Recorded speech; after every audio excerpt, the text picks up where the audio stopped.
Good evening, brothers, sisters, and gender norm resistors. It's time for some more Star Trek Judgment Rites with me, your host, Ollamh. Welcome, welcome, welcome. Oh, that's right. Well, now I do actually have, Discord up and running. It is actually working now. Oh, thank goodness.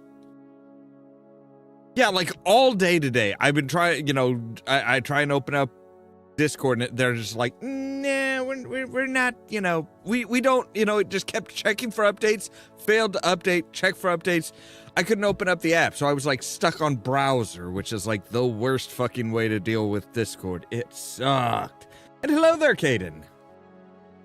Yeah, because we're trying to check out a game possibly to do as a group tomorrow, but it's just it's being a pain.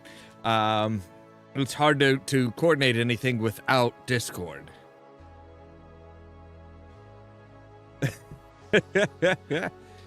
Yeah, I just don't like trying to do it with my phone and stuff. That's just a pain.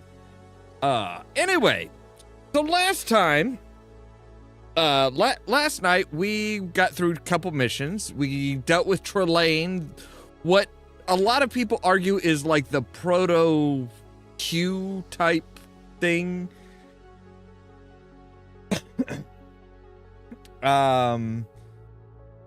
Which is it's definitely there is a definite similarity between Trelane and his species versus the Q. It's just hard to tell when Trelane was born, because it's like they say in the later Star Treks that there hasn't been a Q born for all this time, but it's like, but at the same time, it's like, well, but Trelane says that it'll take millennia for him to become an adult. So it's hard to tell. And then we got into yet another test type situation with single-celled organisms that had like artificial AI characters speaking for them. One was very beautiful but vengeful and like, hey, I want you to go and slaughter everybody else, which is supposed to be, conflicting, but if you look at the Old Testaments and stuff, actually that was kind of God's way way back then. And then the other one was very ugly, very demonic, but was very peaceful. And it's like, we had to figure out what to do with them, and whether to side with one of them or like try and just play it even and do the right thing, basically. But we have found out that the people that are testing us are called the Brassica. And we're supposed to find out what's going on with all of that. So let's go ahead and go into the game, and we will see the short little intro, much shorter than usual, and then we'll jump into this episode.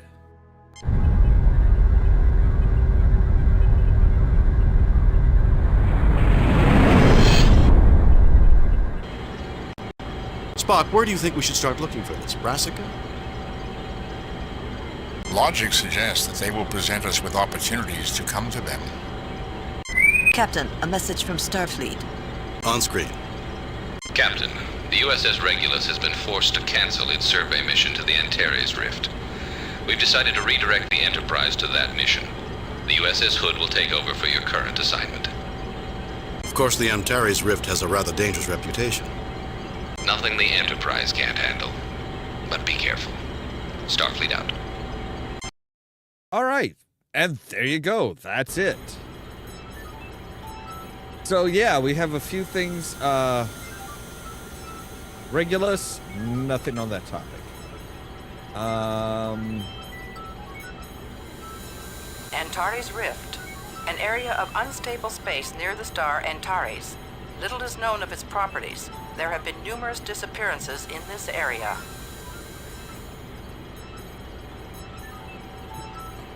Okay, that's informative. And nothing for the Hood. Okay. So, hang on a moment. Raising shields. Arming weapons. Always be ready for a fight. Always be ready for a fight wherever you go. So, let's, let me pull up the map here and say the Antares Rift is number 15, which is this, okay. It's this area right over here. This big red rift looking thing.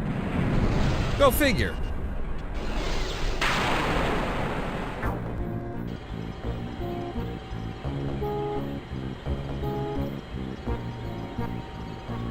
Captain's log, stardate 6257.6. We have entered the Antares Rift and found spatial disruptions in the rift that make using warp engines extremely dangerous.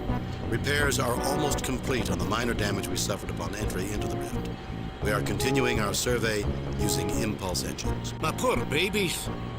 Warp engines were meant to be used, Captain. Communications are back online, Captain. Deflectors at 93% power and increasing. Captain, undoubtedly that phenomenon would explain many of the strange disappearances in this sector.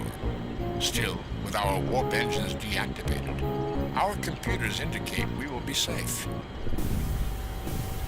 Right. Save. Communications are out again, Captain. Is anyone hurt? If he was human, Mr. Spock's pride might be... Captain, sensors failed to indicate anything unusual prior to the explosion. I would speculate that it was caused by an extremely unusual rift in the space-time continuum. A place where radically different physical laws apply. And since it was different space-time, our sensors weren't programmed to detect it. And it could happen again at any time without warning. Well, that's great. Okay. Until we hit continue, and then we're going to turn off the music, because the music is just distracting as hell.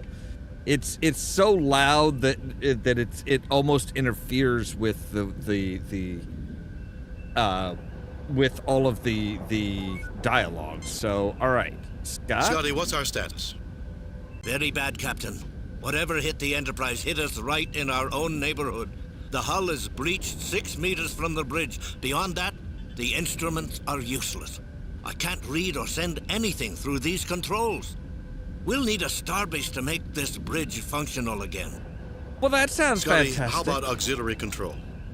Captain, I cannot determine the status of anything beyond the place where the rupture occurred. The rest of the ship could be dead as far as we know. Okay, great. Ideas, Mr. Walker? I'm a security guard, sir, not an idea man. Still, if we could send out probes to detect these rifts, we might get a better idea on whether they're moving or not, and whether we should stop and make repairs, or keep moving. That's a good point. Status, Mr. Sulu. Helm is not responding, Captain. The controls are completely dead. Well, I guess we're not going to be moving then. Even if it is safer to move, we're not going to be moving. Status, Mr. Chekhov. Captain, navigation is not responding. The circuits are as lifeless as a Stalinist. Grim, but okay. Any ideas, Lieutenant? I was barely able to reroute the necessary connections last time, Captain. Communications are completely useless now. We may be able to enter codes into the library computer and instruct others to send messages to us. Well, that sounds like a plus. Captain, I believe I may be able to adjust the sensors to detect these spatial rifts and pilot the Enterprise to avoid them. However, the sensors are too heavily damaged here. I will need to get to auxiliary control as soon as possible if I am to reroute the necessary systems.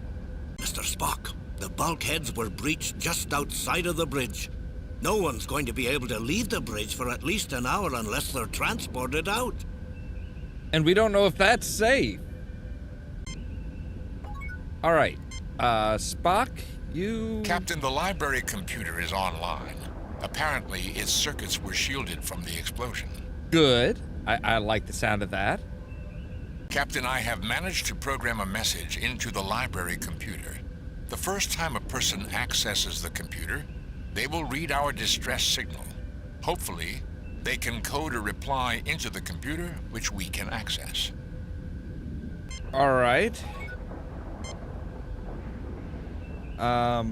Captain, the transporters are operational.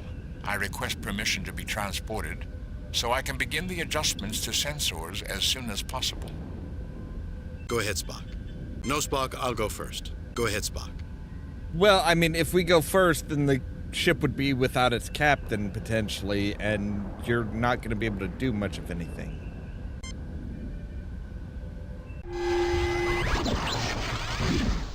Spock!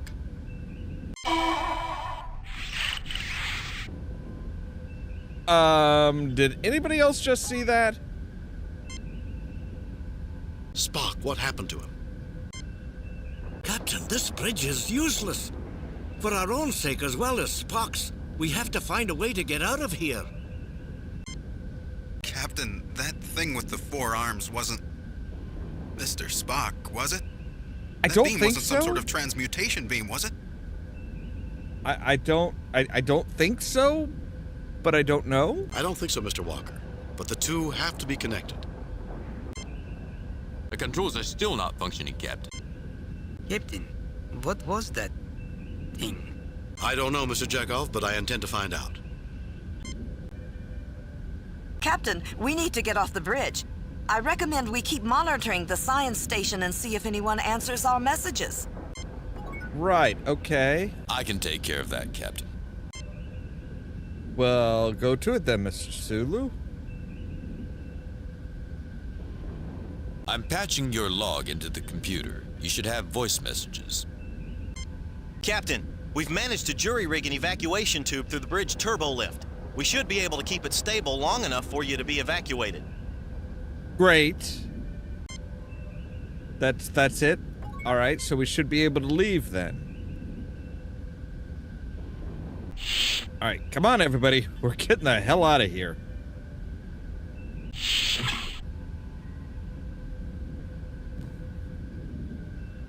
And we're coming down to here, auxiliary control.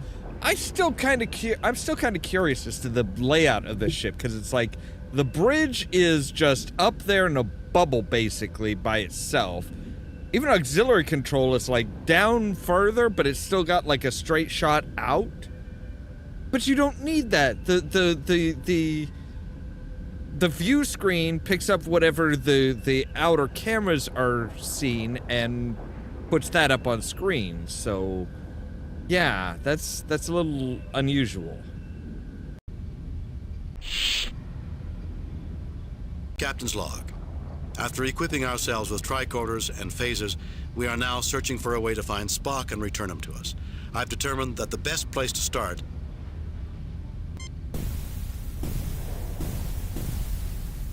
is by picking your asses up. Captain, it's a very good thing we took the warp engines offline. Yeah, that's not surprising. How bad is it, Scotty? That explosion was 42% stronger than the one that struck near the bridge. Our left warp nacelle is crippled, Captain. Great. I hope it's not a trend. Keep me posted, Mr. Scott. Kirk out. All right. Our highest priority is control of the sensors. We must find Spock. So is this the a search for Spock? I mean, you're a bit early on that, but I'll handle it, Captain. Remember, I was a physicist when I first joined the Enterprise. yeah, what happened to that? Ah! Captain, look! Right, okay. Captain, I'm getting a sensor reading on the alien. I'm sure Dr. McCoy will find this data interesting. I'm sure he will. Wait, why? Captain, what happened? That's... It appears our alien friend likes its privacy. Kirk to Scott. Come in, Scotty. Captain, I got bad news for you. This rift is affecting the hull of the ship. Our hull integrity is dropping fast. great. How bad is it, Scotty? It's at 92% and dropping rapidly. According to our system specs, if it drops below 63%... Put as much powers as you can to the shields. Use them to support our hull integrity. Divert as much power as you can to the sensors. Let's find out what's causing this. Evacuate all people from the outer decks.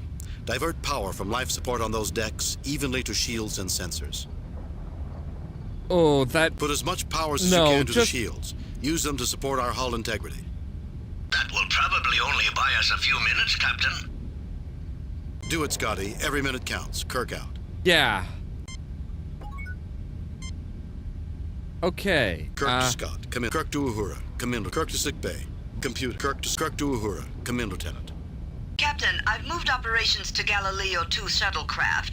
I've sent a message to Starfleet Command, and I've rerouted internal communications to run from here. Lieutenant Uhura, what happens if the shuttle bay is hit by an explosion? That's one of the most vulnerable areas on the ship. That's a risk I'm prepared to take, Mr. Sulu. I've activated the shuttle's shields for protection. Good. Be prepared to evacuate the shuttle on my signal. Kirk out. Kirk to Scott. Computer. Kirk to sick bay. Bones, where are you? Jim, what the devil are you doing to the ship? I'm not the one doing it. Spock's gone, Bones. Someone took him from the ship. Some aliens that I've never seen before. If you can get me a medical scan, I might be able to find some way to combat them. Make that a priority. McCoy out. Is it my imagination, or is Dr. McCoy getting a little par-crazed lately? Maybe. I'd say a lot power-crazed, Hikaru. Okay, can we get to sick bay? Yes, we can. Okay, good.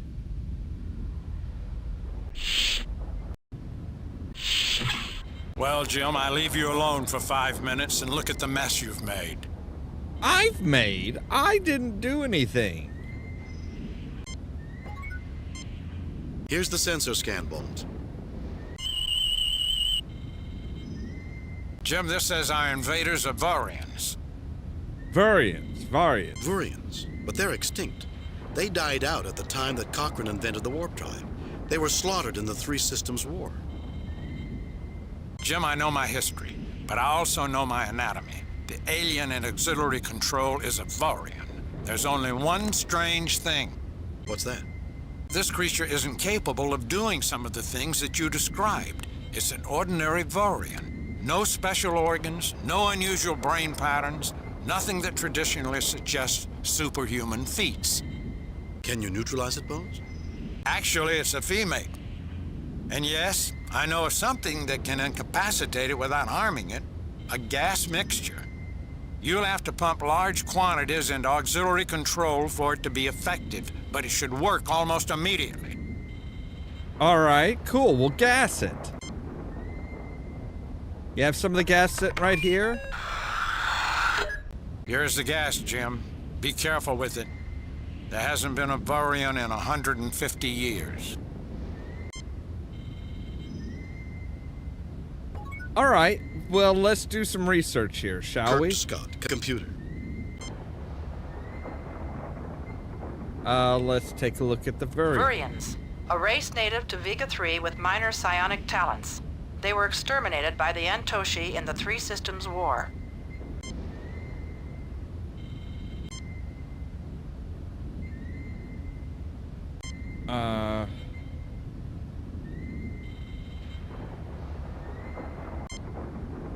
Oh, God.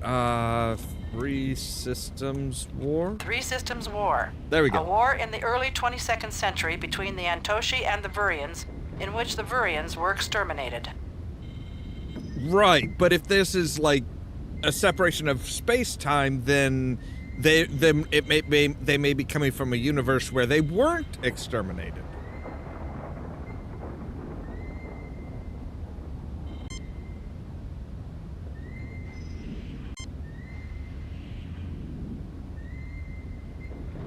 Okay, we can't look up the Antoshi. That's great. All right, but we now have some gas to knock this bitch out.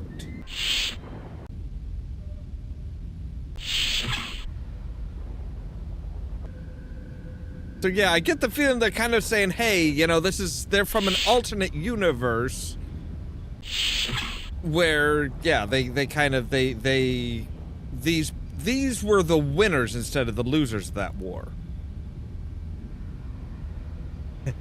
Well, see, there would have been a Geneva Convention. There would have been the Geneva Conventions were there technically, because this was like after this was about the time that that Cochrane invented the warp drive. So the human race Cossacks have locked the door, Captain. Right. Okay.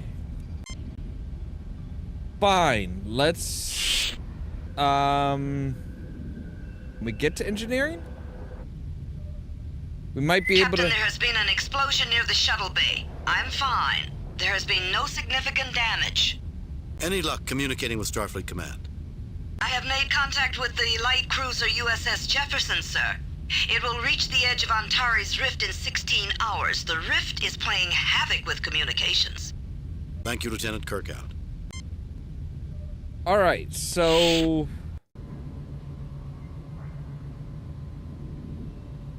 Mr. Scott?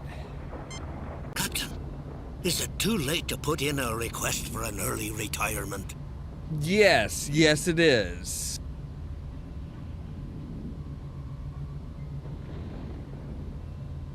Scotty, if we hit any more of these random detonations, it'll be mandatory retirement for all of us. Actually, Captain, I was hoping for a better pension. Kirk to Uhura. Kirk to sick bay. Jim, people are beginning to interrupt me. They believe the ship's going to rupture soon and this is the safest place. Well, it is a pretty safe place. Bones, the ship is going to rupture soon and sick bay is the safest place. And Spock's kidnapped by some aliens? I always knew that pointy-eared hobgoblin would outlive us all. I'll do my best to make them comfortable. McCoy out. Kirk to Uhura. Come in, Lieutenant. Captain, the Rift is providing subspace interference. It's rather unusual. It's as though the interference were coming from subspace itself. I've never seen anything quite like it. That would explain why it's bad to use warp engines in the Rift if subspace is like kind of bursting in. If Mr. Spock were here, he'd probably find it fascinating. Keep trying to break through and report anything else that's unusual to me. Kirk out. All right. This leads into the Jeffries tube and is sealed due to a hull breach. This device stores special chemicals that are pumped into the ship's atmosphere when needed and is operated by the life support system. Really? Okay, so we need to put the gas into here. I wish Dr. McCoy had given me the specs on that gas injection system. It looks like a rather clumsy fit.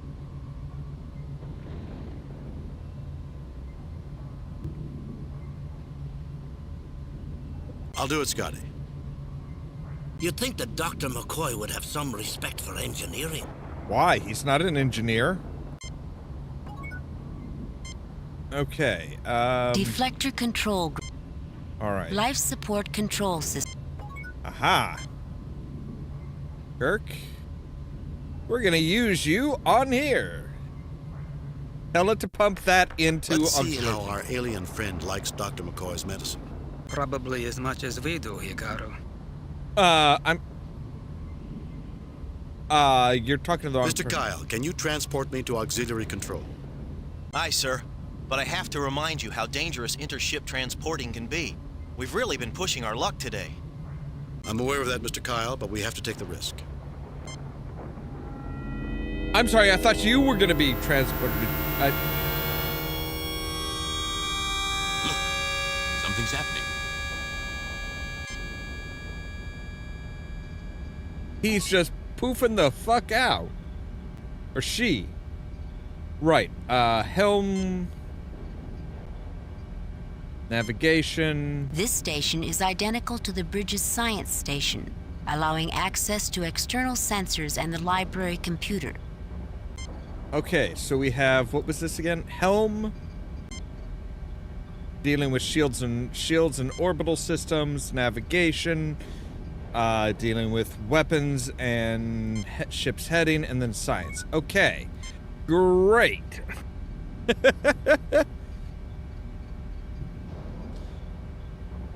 All right.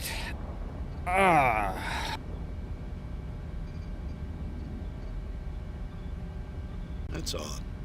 All systems look normal. The aliens haven't touched the helm. Well, the helm is kind of That's odd. useless. All systems look normal. The aliens haven't touched navigation. What's going on? Everything seems to be working. Library computer, external sensors. Mr. Sulu, see if you can find where the Vurian went. Maybe that will lead us to Spock. Hopefully. Captain, I'm detecting the Vurian. She seems to have vanished through a rift in space. I have the coordinates of her last known location. Great. You want to tell me where the fuck that is?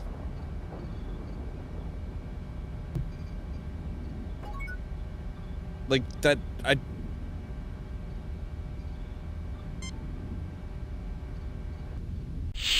Oh, right, we couldn't get in there through the door because she had locked it. That's right. Okay, that makes sense. So, if you have the coordinates, so yeah. Mr. Kyle, you have the coordinates where the alien teleported? Sickbay really is the safest part of the ship because it's like all the way in the center of the saucer section, away from the engines and engineering and all that stuff, and just like so many decks between it.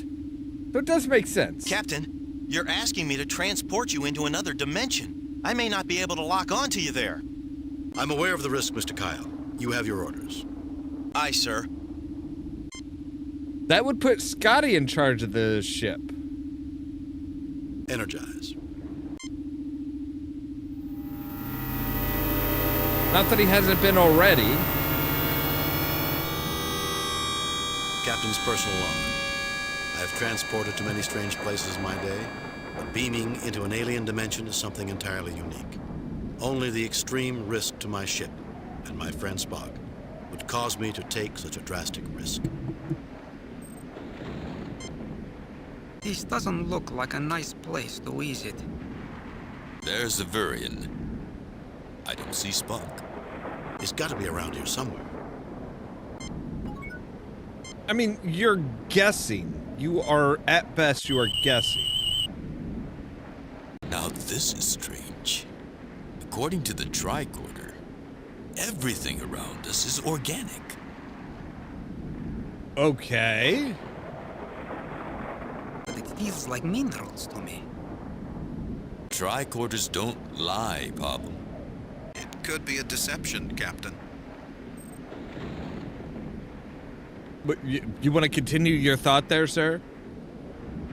If we're in another universe, perhaps our conventional definitions don't apply.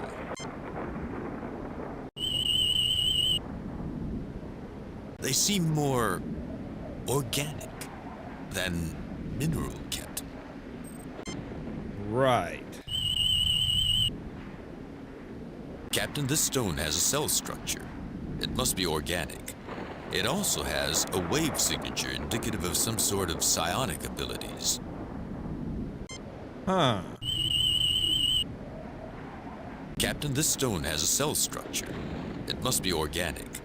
It also has a wave signature indicative of some sort of psionic abilities. Right. So all of these little balls have... Captain, this stone has a cell structure. It must be organic. It also... Okay, you can just say it's just like all the rest, okay? Captain, this stone has a cell... Captain, I'm detecting a large quantity of these blue stones underneath the surface in this spot. Okay, so those are special somehow? It's a female of its race, Captain. I'm afraid my tricorder doesn't have much information on Vurians. Okay, so if everything is like organic, then our medical tricorder should be able to tell us a lot. Captain, I am getting organic readings. I can't explain this, except to say that every particle of matter around us is organic and radiates a psionic wave signature. Incredible. Incredible. You said that before, Sulu. That's okay. Captain, this stone has a cell structure. It must be... I hope these stones are friendly. Right.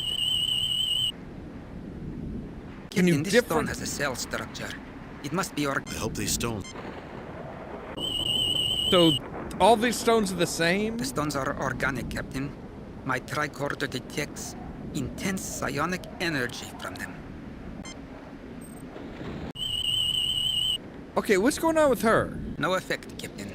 I don't have enough knowledge of Vorian anatomy.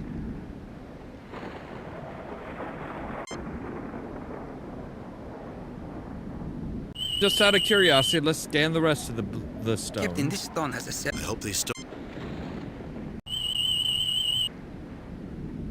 Captain, this stone has a... I hope these stones... Captain, I am getting organic readings. Right, okay, maybe we can talk with this? Greetings, Lord Kirk. I am Iminata. I regret the discomfort that I put you through on your ship. I wish only to preserve my joy by serving the Savant. So, what now? Are you willing to help me, Eminata? Where's Spock? How did you come to be here? What were you doing on my ship? Are you willing to help me, Eminata? No, I want to know, what were you doing on my ship first and foremost?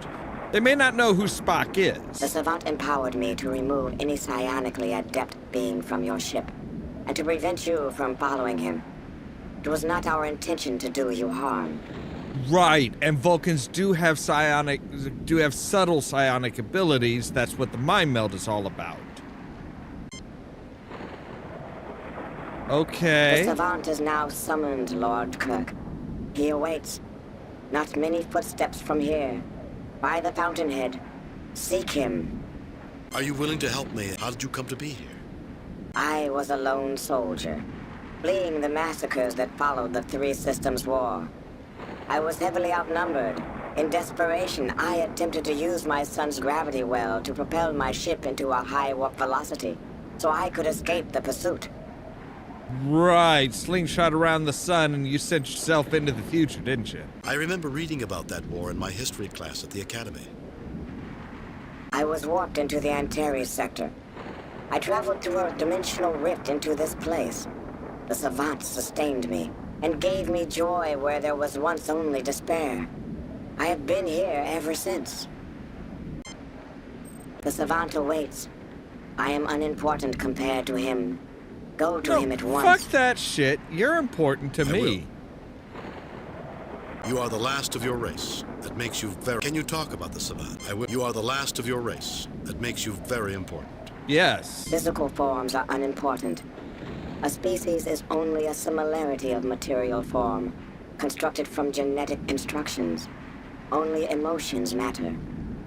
Are you willing to help me, Eminata? Where's Spock? Are you willing to help me, Eminata? Possibly.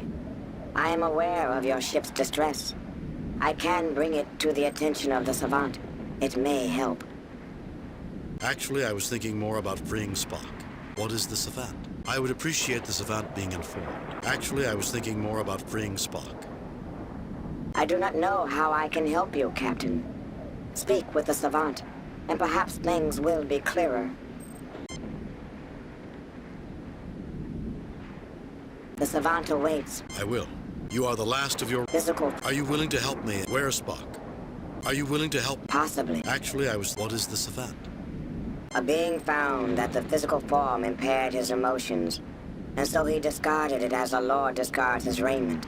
An entity of great benevolence and joy. Through my psionic talents, we are linked in ecstasy eternal. Okay, that's a little odd in phrasing, but okay. Sure, right, sure. Okay, so physical form impaired his emotions, so he discarded the physical form in order to embrace his emotions. Oh, he's gonna love Spock. Where is the Savant? Everywhere. When one is an entity, one transcends the limitations of space, time, and dimension. But the Savant prefers to center its thoughts at the fountainhead. which is quite close. In which direction? The Savant awaits. I will. Can you talk about the Savant? Give us a chance to know what to expect. Nothing I can say will truly prepare you for what awaits. Okay. Are you willing to help me, Eminata? Where's Spock? Are you willing to help me, Eminata? Possibly. I am aware of your... Actually, I was thinking more about what is the Savant. I would appreciate the Savant being informed. It is done.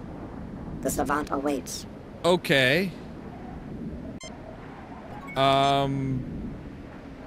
it looks like something's kind of like there's a dry riverbed over here. Also, it's not, you know, it actually goes to the end of the screen, not just into clouds and stuff. I am the Savant. I wish you and all entities nothing but joy. Okay. Who are you? Why do you ensnare others against... Release Spock at once and allow... Who are you? Once, eons ago, I was akin to you. A creature of flesh and pain. But I released myself from these bonds and became an entity of pure emotion. And I came to this place to find a shelter from the cares of the universe. Captain, you misunderstand me. It is not my will to bring harm to any creature. I have taken two creatures that are without the most important thing in existence, joy, and given it to them in infinite variety and abundance. The Vurian was filled with despair at the death of her race. She was overwhelmed by sorrow and grief. I have healed her of these afflictions forever. Ooh. As for the Vulcan, he has been conditioned to deny his emotions. I am bringing him in contact with a part of himself that will enhance his life. It is a gift of love. But he didn't ask for that, did he? You have no right to inflict emotions on any being, regardless of how positive you may think them to be, without their consent. Get a life. You can't just sit around feeling happy for eternity. What does that accomplish? Love? Spock doesn't want your gift. He doesn't need your gift. Release him and let us return to our ship. You have no... Get a life. Accomplishment is transitory, Captain. All structures collapse. All civilizations die. All marvels and wonders are forgotten. If it is useless to build, then obviously only the moment matters. The pursuit of joy is the only worthwhile activity. All other pursuits are foolish and wasteful. Judgments of morality and what is a meaningful pursuit should be left to the individual. But joy means nothing without a life full of emotions, without a broad range of experiences. We cannot appreciate joy. Does everything have to be permanent? Sometimes the most enjoyable activities are also the most temporary. That's Judgments true. of does everything have to... Captain, I assure you that bliss and joy can be sustained through an eternity. Who would want anything else? Pretty much everybody. I will send you back to your own ship and give you safe passage through the Antares Rift if you wish. Not without Spock.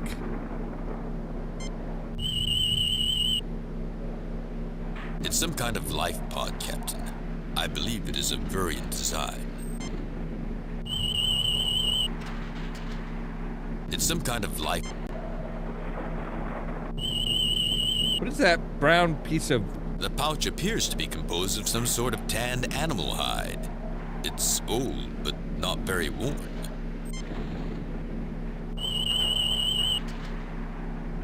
They seem more...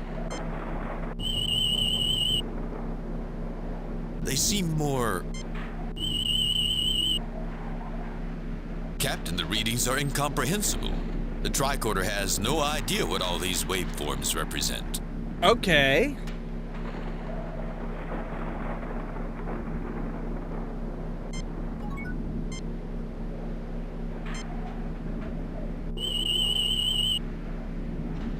The ground register. No, not the ground, the pouch. Tanned animal hide. Similar to leather, Captain. Captain, I am getting organic reading. Incredible. Right, okay. Same shit as before. Does not register as a life form, Captain. Okay.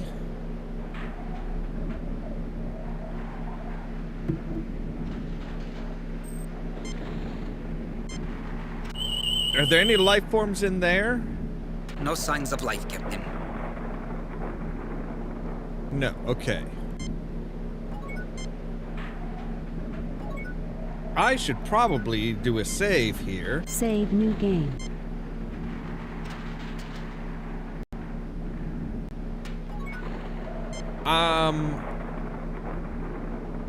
What is with this pouch?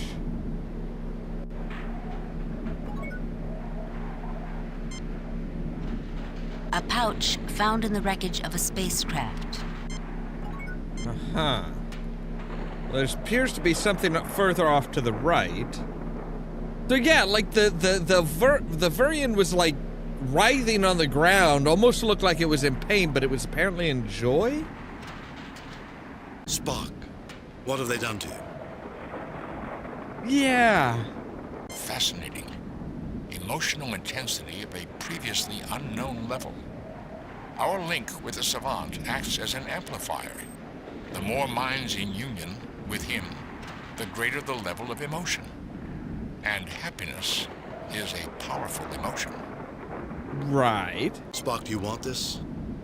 Happiness is a human desire, Captain. I am a Vulcan. I want to be free of emotions. This is the antithesis of my desires. Yes, it is. Spock. So he's trying to force a Vulcan to be happy, but that happiness, that emotion, is actually going to make him unhappy. The pod was constructed from a high-grade Jupiterium steel alloy, Captain. No signs of life, no signs of power. My guess was that it was irreparably damaged on entry into this dimension. The Virion is lucky to be alive. Yeah? Is Spock doing okay? Captain, the tricorder registers him as Spock. Is that surprising? Captain, Mr. Spock is normal except for accelerated brain activity in the areas of his brain that control psionic abilities. He is currently in a mind meld. Right.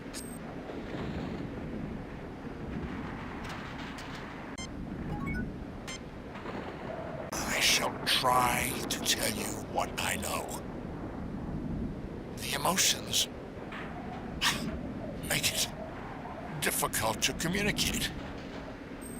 The creature that has done this is called the Savant.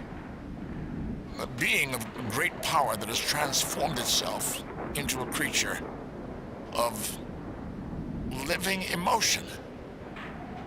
It can form a link with any creature with psionic abilities, including Vulcans.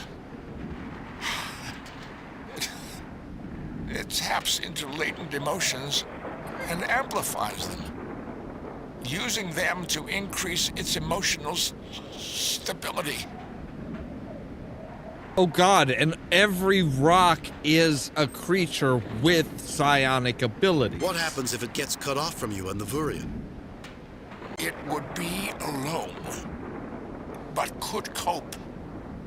We enhance its enjoyment, but we are not essential to its survival. We're like a backup system. It relies on us for emotional support, but it could exist without us. Okay, Captain, I recommend you negotiate with Savant to escape this place. I am expendable. Expendable? Spock, I see that these emotions have given you a sense of humor. As usual, your illogic is beyond comprehension, Captain. If I were human, I might find it delightful. Captain. Expendable, if we can find a weakness, we might be able to take you with us. What can you tell us, Spock? Its reliance on emotion is its main weakness.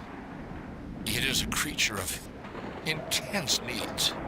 And despite having millions of years of joy, it still retains a subconscious fear of losing its joy, of experiencing negative emotions.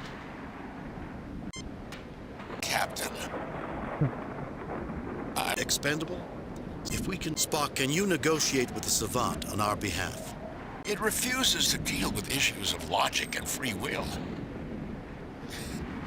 It is not a violent creature, but is extremely fixated on its goals and believes what it does is morally justified. Oh, great. Captain. Expendable? Spock, we found some very strange stones. What are they? This entire pocket dimension is organic and psionic in order to maintain the Savant's life force.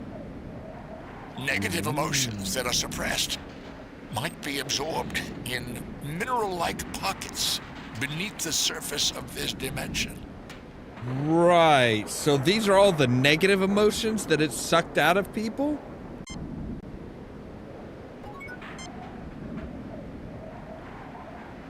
So what happens if we release that?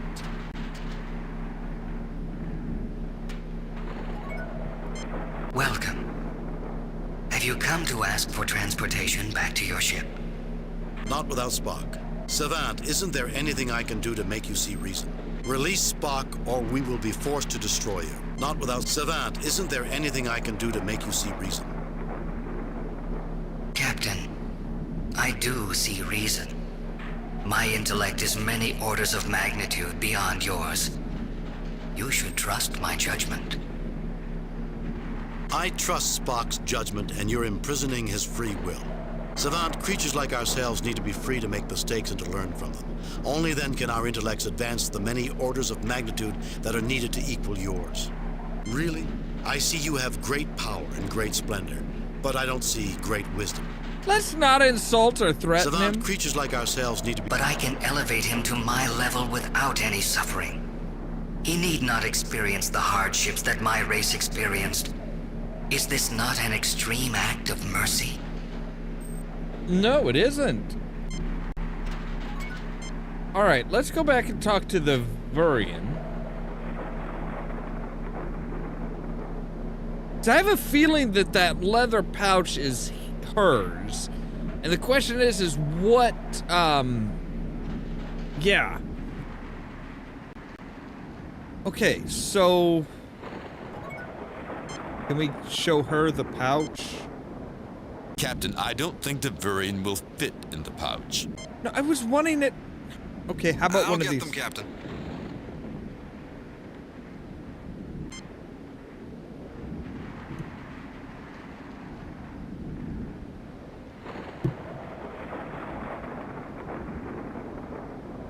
No, with the... I've put them in the pouch we found.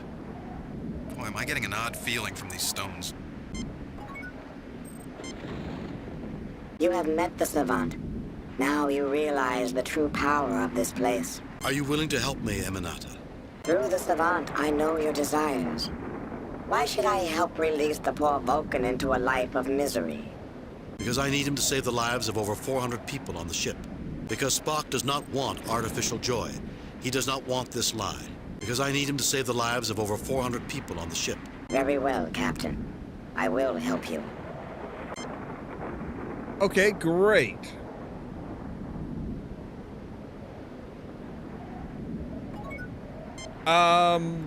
So if these, if that's what these are, if these like balls are the non-joy emotions,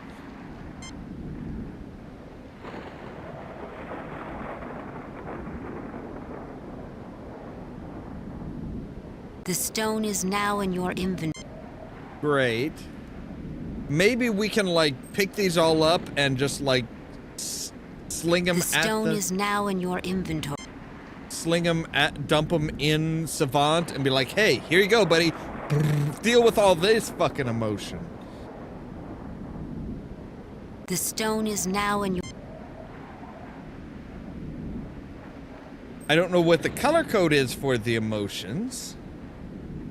The stone is now in your...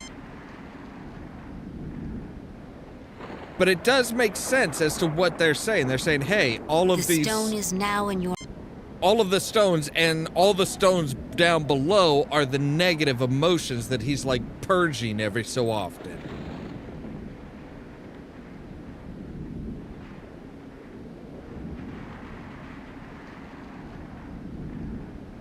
So here's the question. We say, come in here. We say, I don't know, blue stone on the red stone. I felt that too. A brief surge of conflicting emotions, anger and grief. Okay. So, what about the yellow and orange? That was a strange experience. I suddenly thought that the Enterprise was being stolen from me. I had a similar thought, only... I wonder what Dr. McCoy is going to say when we bring back samples of these stones.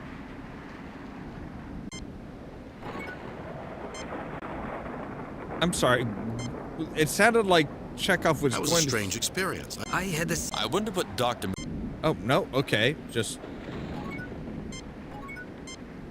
We can't... So... A sense of loss and curiosity? I'm beginning to wonder if I'm losing my sanity. I don't know what these stones are doing to our emotions, but I don't like it.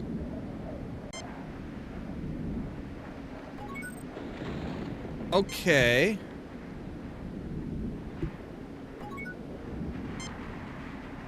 So, loss... So the yellow is loss. That was a strange And experience. curiosity. I suddenly thought that the Enterprise was being stolen from me. I know, right? It's like, hey, they actually, you know, we have somebody other than Spock and McCoy. I had a similar thought, only... I wonder what Dr. McCoy is going to... That's odd. I suddenly found myself doubting my ability to command the Enterprise. I had the weirdest image. I was fencing, and I kept dropping my foil. Okay, so yellow and green...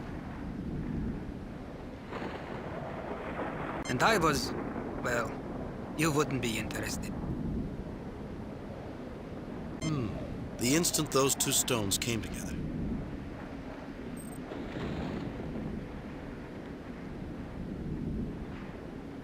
Those stones cause unusually potent visions when you put the two of them together. Okay, well, let's try the red one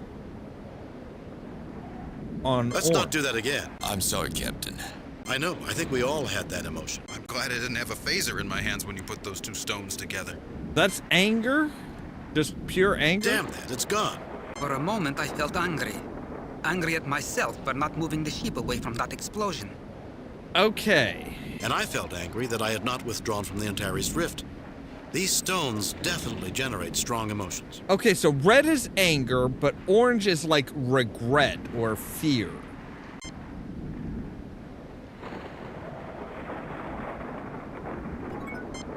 All right, so we have an idea of what we need to do with those.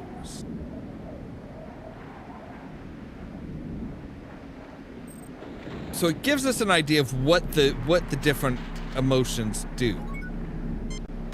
Welcome. Have you come to ask for transportation back to your ship? Not without Spock. Savant, isn't there anything I can do to make you see reason? Release Spock, or we will be forced to destroy you.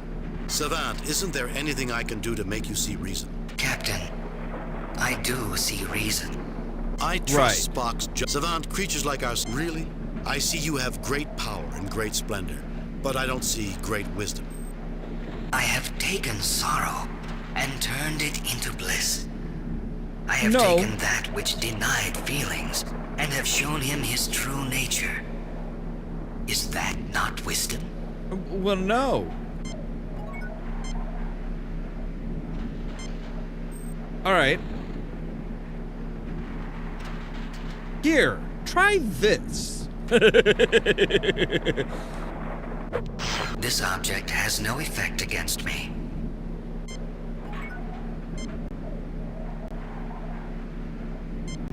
All right. This object has no...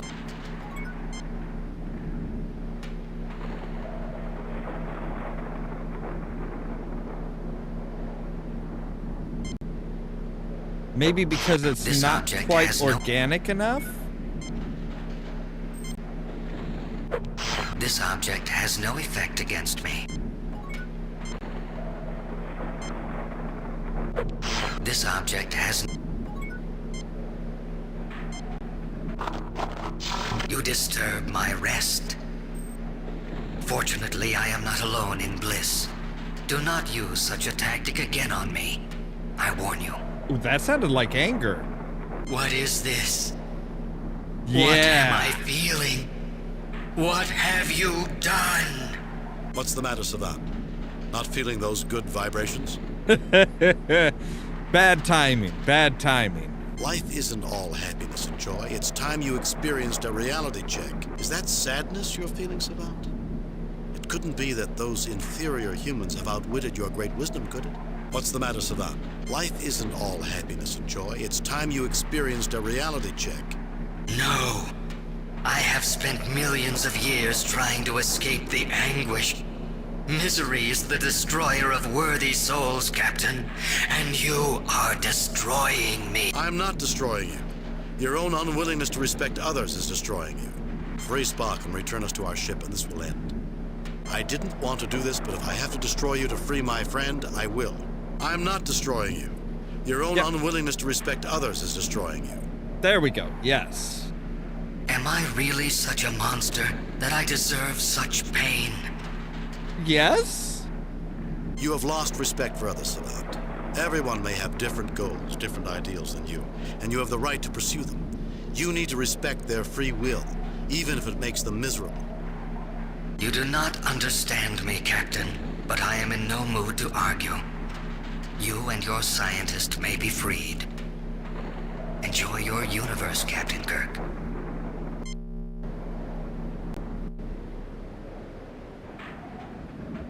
So we basically just got kicked out? Captain's log, we are out of the Antares Rift and are on our way to Starbase 8, where the Enterprise has extensive repairs scheduled.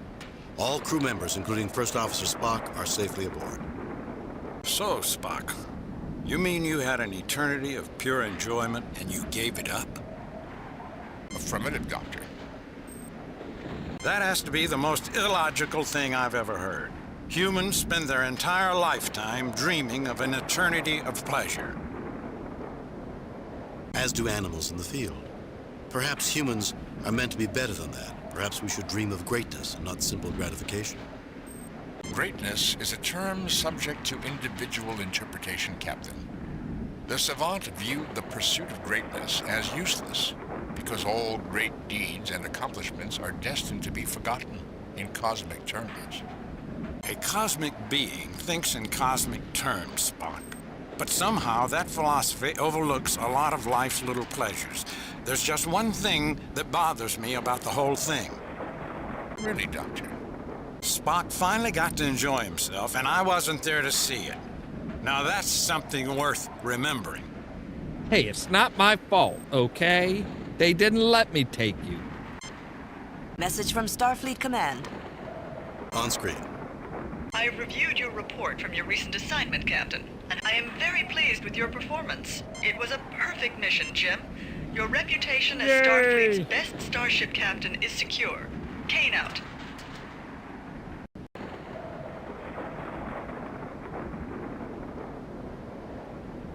All right, so we're on to museum. How long until we reach Nova Atar, Ensign?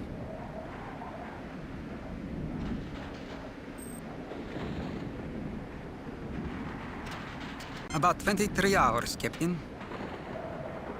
22 hours, 53 minutes, and 17 seconds, to be precise. You don't need to be that anal. Spock, there's no need to be precise. We're going on shore leave. Rest, relaxation, no calls from Starfleet. So, Captain, we have a message coming in from Admiral Richards at Starfleet. wow, the sound of disappointment. On screen, Lieutenant. Hello, Jim. I know you're going on shore leave, but What is it, Chris? since you're going there anyway, and it's only a small favor, Favor? I don't want to inconvenience you, but Fine, you have it. What would you like me to do? we recently discovered that one of the exhibits in the Smithsonian Annex at Nova Atar is of great historical significance to the Serenzi, an influential family from planet Lakian. The museum is going to have a small ceremony to return the item. The Federation planned to send a representative, but, well, she couldn't make it. Since you'll be in the neighborhood, well, no dress uniforms. All you have to do is smile and shake hands. Right, so Nova Atar? Smile, shake hands. It would be my pleasure, Admiral. My chief engineer had already promised to show me around. We'll be there. Thanks, Jim. I owe you one. Check your data files for details. Oh, one more thing, Jim. Due to the security concerns, you won't be allowed to bring any electronic equipment with you. Richards out. Now, I was saying... Captain, do we really have to stand around and listen to speeches from a bunch of politicians? It won't be all bad, Scotty. The curator's a major cognac producer, and he asked us to show up early to thank us for our support. Captain, it'd be rude to keep a man like the curator waiting, what with an important diplomatic function to Right. Mention booze and Scott's all in it. Right, Nova Atar? Nova Atar, a Federation system whose third planet, Nova Atar 3, is the home of the Smithsonian Annex for this sector of the galaxy. Nova Atar is renowned for its rich collection of artifacts. I mean, I can't really blame him. What was it, the Serenzi? Serenzi, a large influential extended family among several controlling Lakian. Cross-reference entry, Lakian. Lakian. Governed by large extended families, the inhabitants of this world escaped a dying planet several generations ago to relocate to Lakian. After a troubled period of re-establishment of their culture and industrial base, the Lakians recently petitioned for admittance into the Federation. Right. And I assume they were accepted?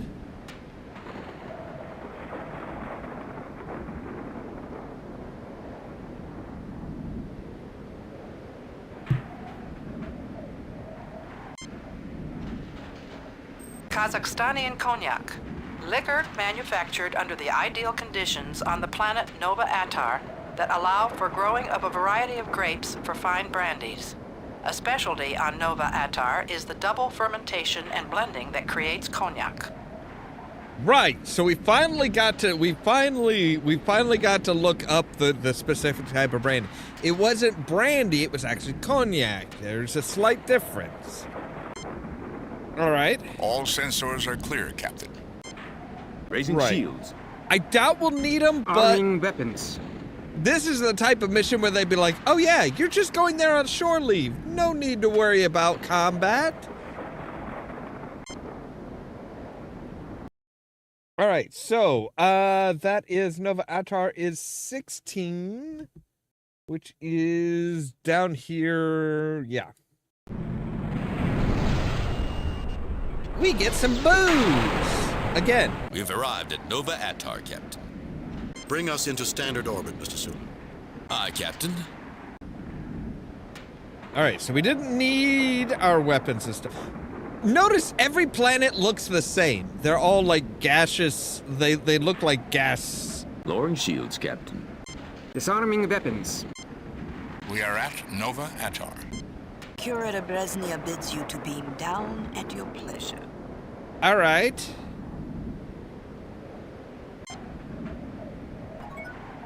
Mr. Scott, Mr. Chekhov, come with me. Mr. Spock, you have the car. Oh, really? Scotty's coming with us this time. That's nice.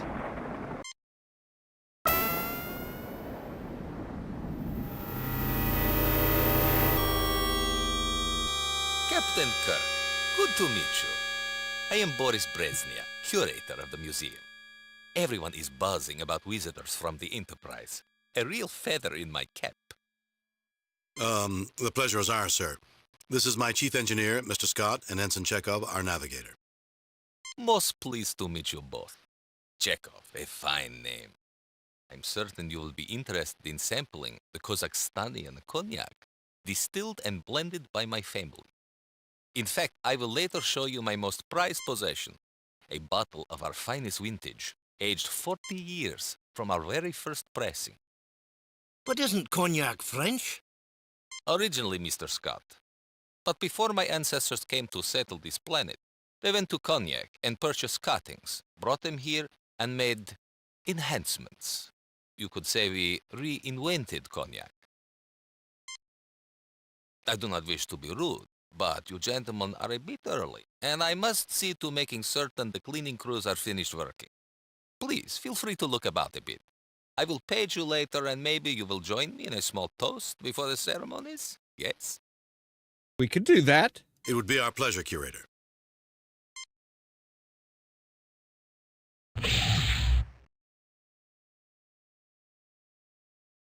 Wow, I told you we invented it. No, reinvented it. Maybe we were a little hard on you, laddie. Never doubted you for a second, Mr. Chekhov. Now let's take advantage of this time and look around. Right. Now we should, we have, I don't think we have any inventory. The plaque reads, an old ground-based phaser cannon model B-17, the real equalizer, rescued from a Federation scrapyard, probably based on the frontier near Nelapur. This phaser cannon no longer possesses any of its focusing or targeting equipment. The large capacitors in the base allowed a variety of power sources to be used to energize the cannon and gave the real equalizer considerable flexibility in use. Okay. What's this big The plaque reads, the Niven, non-integrated Vulcan electronumerator, was one of the earliest versions of a Vulcan computer. Some of the components were found to only function correctly at high temperatures. Since the focus in those early days was on computational effectiveness and not user-friendliness, the operator could not stand near the Niven during its operation. Input to the machine was cabled in from a separate device, hence, it was a non-integrated computer. Okay, makes sense. Lights cascade continually above the surface of this device. Plaques on each side read, the Vandecourt Aurora generator was donated to this museum by Sir William Loudon. Originally, a university experiment designed to test broadcast power as both a containment system and photostimulation for possible use in a propulsion system, the unit was presented as a gift to Loudon, who liked the way it looked and had recently donated a significant sum to the university. Right, so basically bribes to universities are still a thing even in this century. Got it. The Klingon console looks operational, but without a ship attached, it's hard to tell. Huh. Written on the plaque, this is a control console from a Klingon warbird, the Klarg, which was salvaged from the battle wreckage near Crimmins 8. Think you could make that work, Mr. Scott? Of course, Captain. But it's not like I'll ever have to. Right. So something tells me we're going to have to hook this up to this. Possibly with the capacitors and power source from that.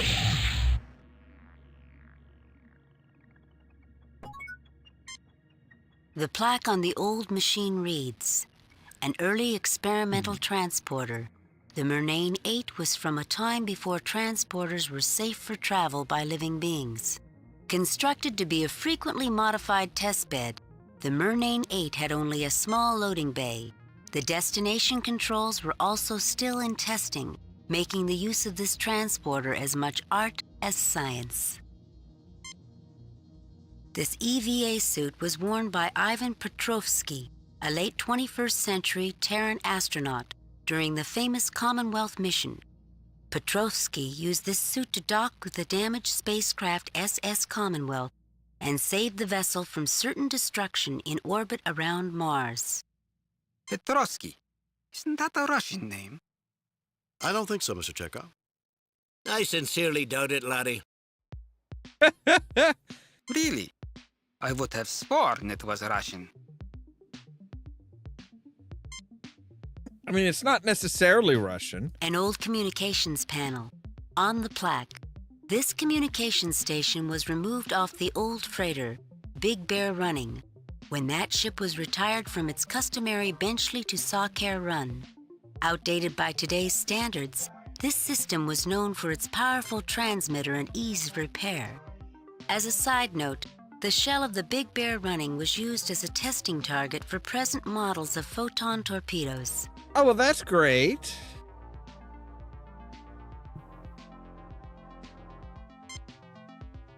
The plaque reads, one of the most widely used and most stable designs ever.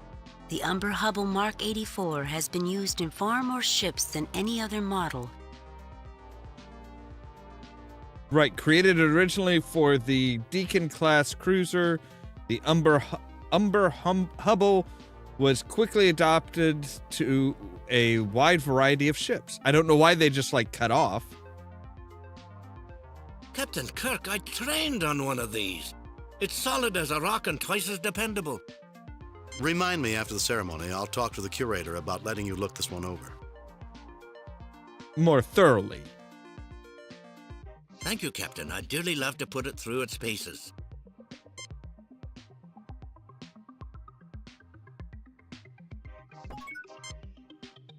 All right, looks like this is more the official path. That looks like a door out. This case contains an astronomical model of the Lockean system. A very old space probe rests on a pedestal in the roped-off area. It shows considerable wear.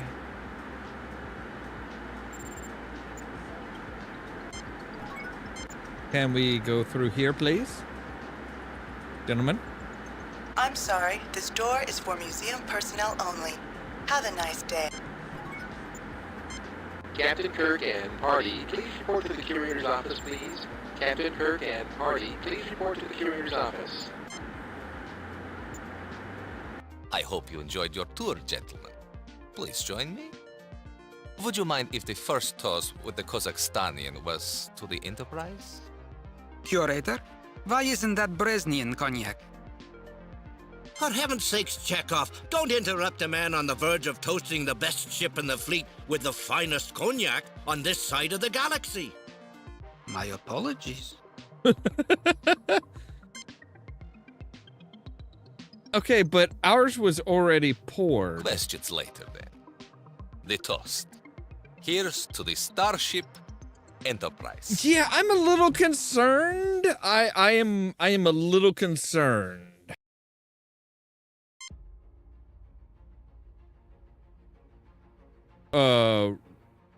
What could this be? A conspiracy, if you ask me, Captain. Let me pull this up on screen.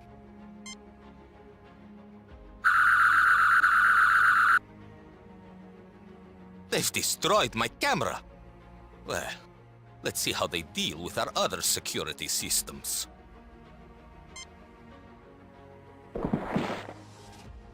Okay. Hello? Sir? Wish Bones were here. He's out, but I can't tell you how bad it is. Right. So that's not great.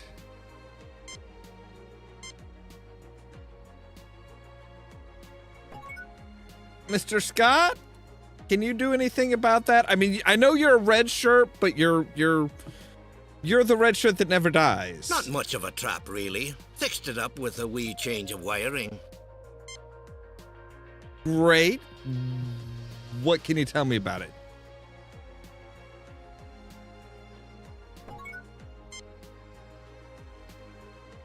So it should be safe to use now. I wonder if we can get any other information out of this. I guess not. Can you actually try, like, getting some information out of it this time, Scotty? I've checked the system, Captain. Whoever sabotaged it did a fine job. All of the modules of the security system were cut off from each other when the Curator tried to trigger the defenses. And I do not think I can repair from here. I wish we had more information. We don't know who they are, what they want, or how long we have to stop them.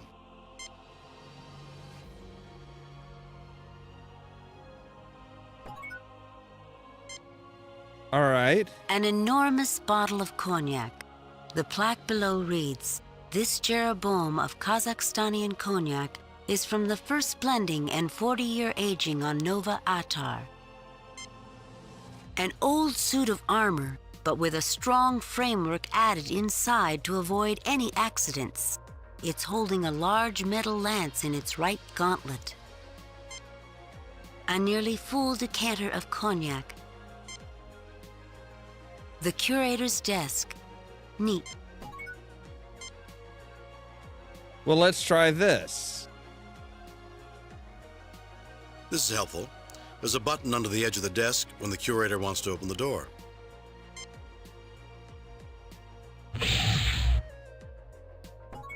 Well, that's handy.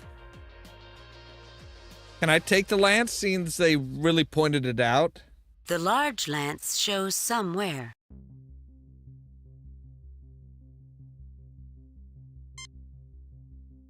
How about the bottle of booze? I feel rather bad about this, Captain.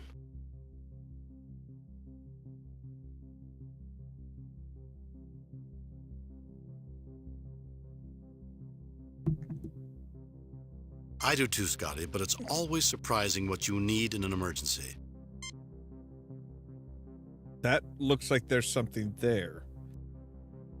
There is something there. Okay, can I pick up... This is a very expensive silver tray.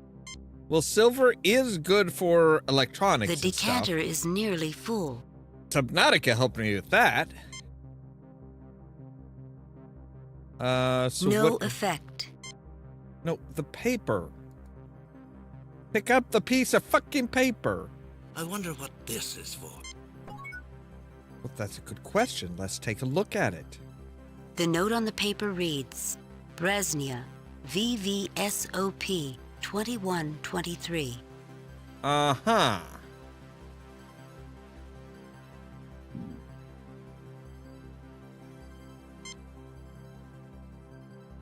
So the button is what opens the door.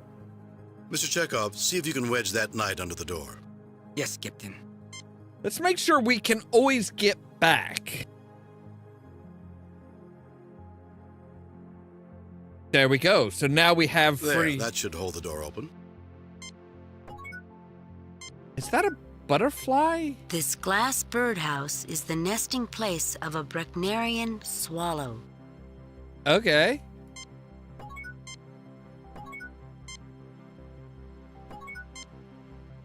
So now we can come and go as we please from this office, which is nice. Okay. So now we need to figure out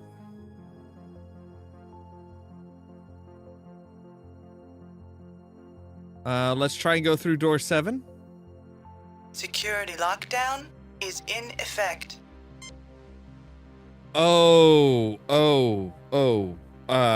Incorrect access. Hang on out here. The note on the paper reads, Bresnia, VVSOP 2123. VVSOP 2123. Okay. Security lockdown. VVSOP 2123. Authorization code correct. Warning. Malfunction in security authorization. Access denied. What? It appears that the terrorists do not want any visitors. Ideas, Scotty?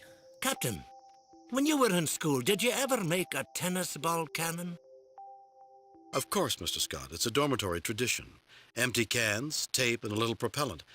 If I remember my formula... But what's that got to do with our situation? I was standing here looking at the cannon and thought maybe we could use the same idea to get through that wee door. We're going to knock down the door with a tennis ball? Maybe with some brandy. I'm sure Scotty had something else in mind. You did, didn't you, Mr. Scott? Aye, Captain. In an engineering dorm, that's for freshmen only. As you move along, you get into bigger and better versions. We'll use a big tennis ball? No, laddie. I was thinking, since we cannot fix the phaser here, maybe we could build some sort of mass driver. The capacitors on the cannon can discharge a lot of power in a short burst. Oh, I remember. Using magnetic fields to propel an object faster and faster. Don't say it, laddie. You didn't invent them. Of course not. I was going to say we will need an iron tennis ball. No, we will need a lance. Okay, so... No, I don't think that's... All right, so what do you need?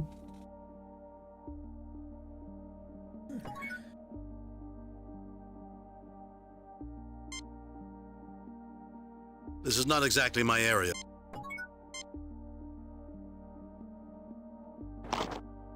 The 2 capacitors in here would be perfect for handling the large power discharge we're going to need, Captain.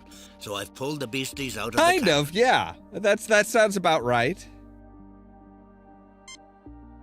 Okay, so we've got the capacitors.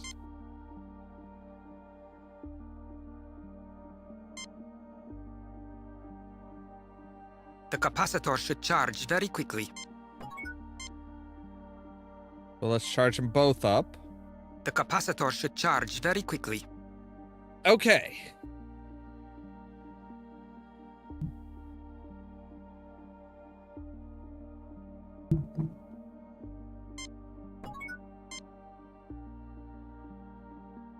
What it's can you get? Fine. Just doesn't have anything to control right now. Well, what about this thing? Can you do anything with this thing? Well, it's not like anyone's likely to be using this monstrosity soon, so I pulled out the only things we might be able to use. It's not much, only some heat-resistant wiring and a cable. Right. So, okay. We need a controller for our mass almost said mass relay, but it is kind of sort of the same type No, I thing. don't think that's necessary. No, I don't think that's necessary. Captain, I think we should finish wiring up the Aurora before hooking it into the bridge panel. No, I don't think that's...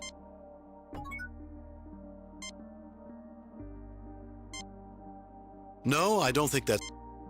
No, I don't think that's necessary. Aha. No, I don't think that... Okay, so that one... So now...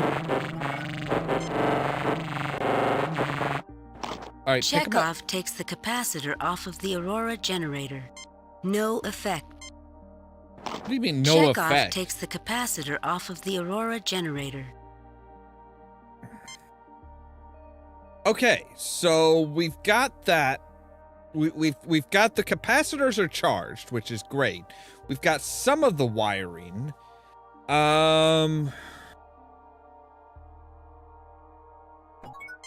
Wait, is there a way out down Security here? lockdown. Yeah, VVSOP 2123. Security lock deactivated. Okay, so we can go down through this door down south. Oh, hello. This was a sensor diagram from the Remembrance, an early Terran interstellar craft. Low and sleek, this space vehicle has a Spartan look, written on the plaque. This is the escape pod in which the famous smuggler known as the Black McKiernan was captured. Unable to outrun his pursuers, McKiernan tried to escape in the pod as he blew up his ship, hoping the authorities would think he had perished. The pod had been specially constructed of expensive metalloceramic alloys to withstand such an escape tactic. Unfortunately for McKiernan, the pursuit included a trailing scout ship looking for a backtracking maneuver, and when the smiling smuggler opened the hatch thinking he'd made planetfall, he was treated to the inside view of a Federation cruiser's shuttle bay. What a shame. That would make a fine battering ram. Too bad we cannot possibly get it up to speed. The surface of the old docking ring is pitted from micrometeorite strikes, and there are several large welds running completely around it. Many magnetic coupling clamps are uniformly spaced around the ring. The plaque reads, "This docking ring was recovered in pieces from the port facilities at Genevieve 9, where it was broken when a freighter, the Hardy, accidentally turned on its thrusters just before mooring was completed." You know, Captain, this looks like the rings we worked on during my cadet summer training assignment. Before or after the welds, Mr. Chekhov? Oh, wow. Okay. There's a story in this, isn't there? Before or after the welds, Mr. Chekhov? There's a story in this, isn't there? Of course, Captain. Why else would I be talking? As I was saying, fair enough. We worked with this type of rings. We were working in spacesuits outside the station, practicing maneuvering things around. When the instructors would take a break, we would line up several of the rings. After lining them up, we would float a piece of metal toward the first one. The trick was to turn on the magnets as the metal approached, so it would accelerate towards the hole. Then we turned off the magnets as it passed through. When this was done for each ring, the piece of metal would go very fast out the backside. Rather hard on the box, wasn't it? What box? We were in space. I'm talking about knocking down the door. The lad's got a good idea, Captain. If we cannot go around that big door, we can go through it. I thought that's what I said. Well, gentlemen, why are we standing here talking? Right. No effect. No effect. Okay, so what is this? The plaque reads, "A failed experiment in Habis robotics. The Green Mark 6 was one of those ideas where the original concept might have been sound, but the follow-ups were too much. Planned as a simple cargo handler, attempts were made at increasing its function and therefore its flexibility. Unfortunately, proposed missions such as security were well beyond its recognition systems and processors. One small piece of lasting notoriety was that the Mark 6 was one of the first Habis robotic uses of room temperature superconducting wiring. While the wiring concept went forward, little else of this robot did."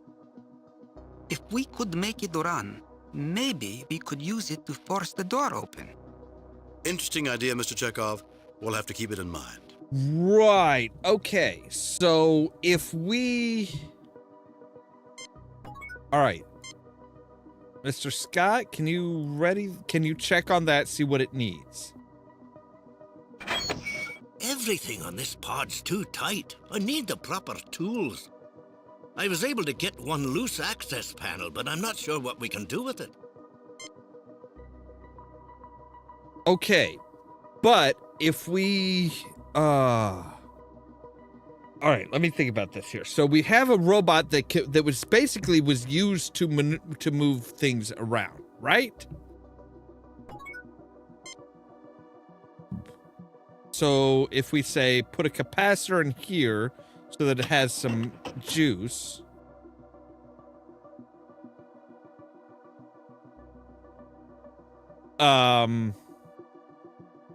That doesn't look right. Doesn't look right. That has to be one of the most useless robots I've ever seen. Badly designed, Captain. It's not going to help us, is it? Only in a dance contest, Mr. Chekhov. You take the capacitor. Yeah, but this what is about... not exactly my... What about that? But we might be able to get something. There's no way anyone could fix this piece of junk, no matter how much time was available. But I did get some wires that may be helpful. Good. Okay. So, we've got some more wires.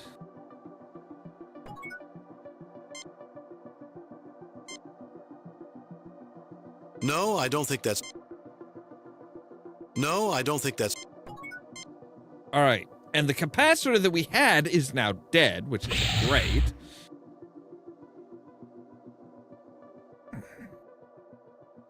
So here's the question. Oh, wait, no. Hang on a moment. Scotty, can you get those magnetic The pieces magnetic clamps will be just the thing, Captain. Good. All right.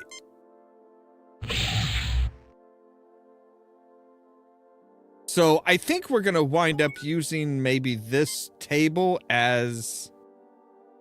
All right, let's put that there. Charge up the capacitor again, just in case we need it. The capacitor should charge. And if we say take the magnetic... No, I don't think that's...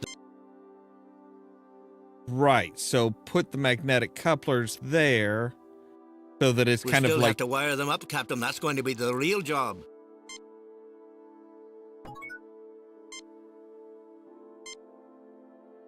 Which wires do we need? Captain, I'll need a little help positioning the clamps correctly while wiring them. Captain, push harder. I'll need these tighter to get more power. I'm giving it all I got, Scotty. Ah!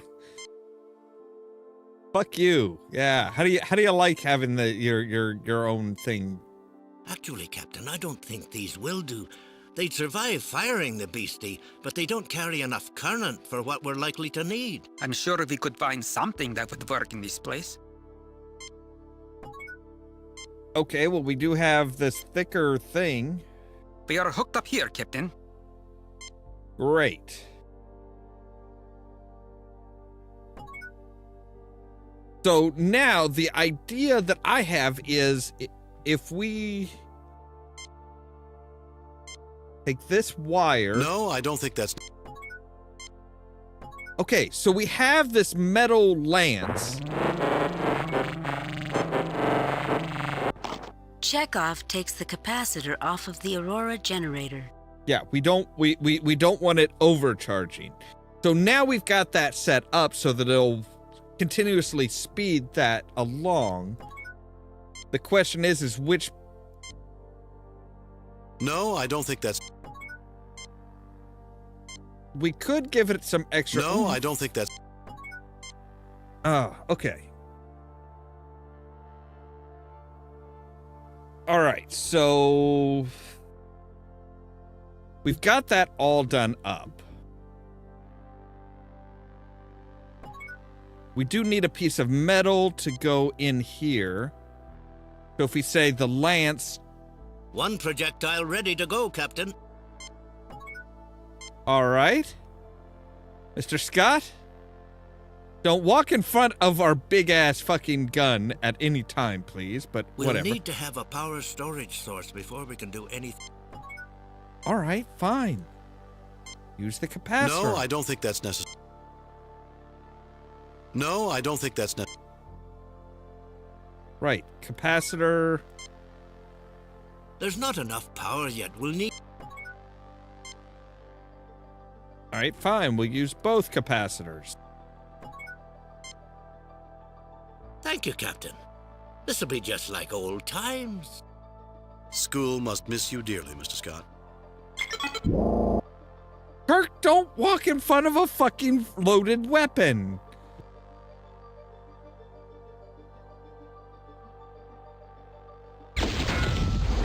Holy shit! I think we did it. Yay! So basically, we made a we made a rail gun.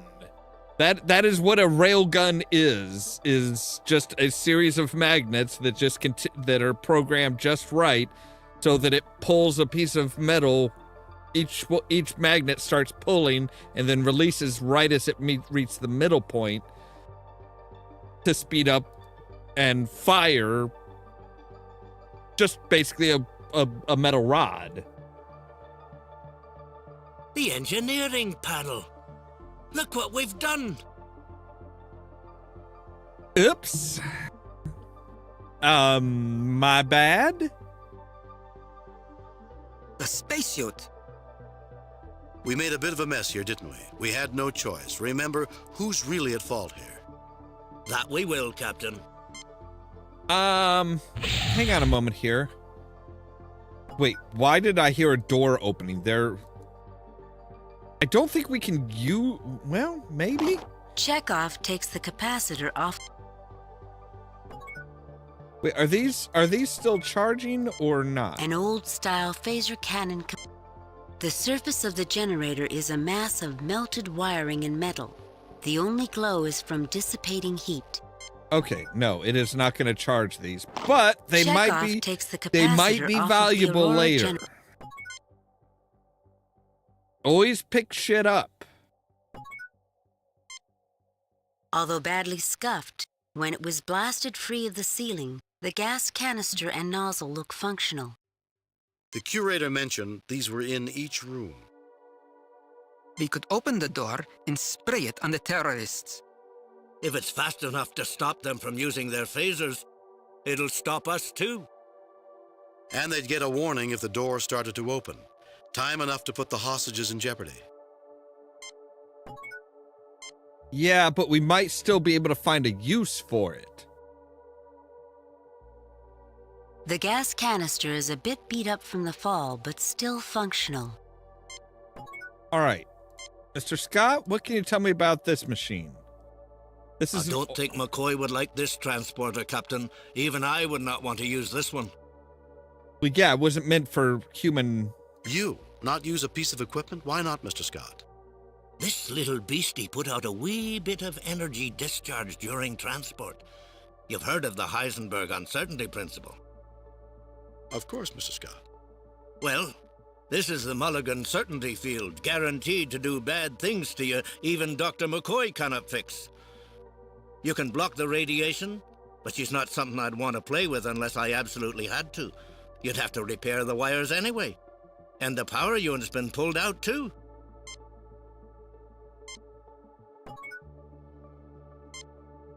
The plaque on the old machine reads... Right, okay. No effect. Okay, so we could use that.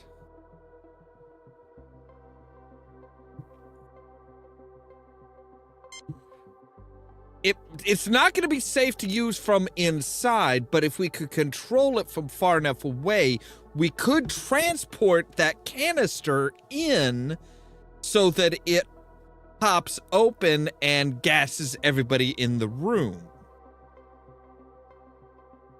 That's what I'm thinking. You think Uhura would like it if we swapped this one for hers? Scotty, I never took you for having a death wish. Actually, Captain, this one's not in bad shape. They took the transmitting gear and she's got no power, but other than that, she's in fine condition. They run a ship-shaped museum here. Okay, great.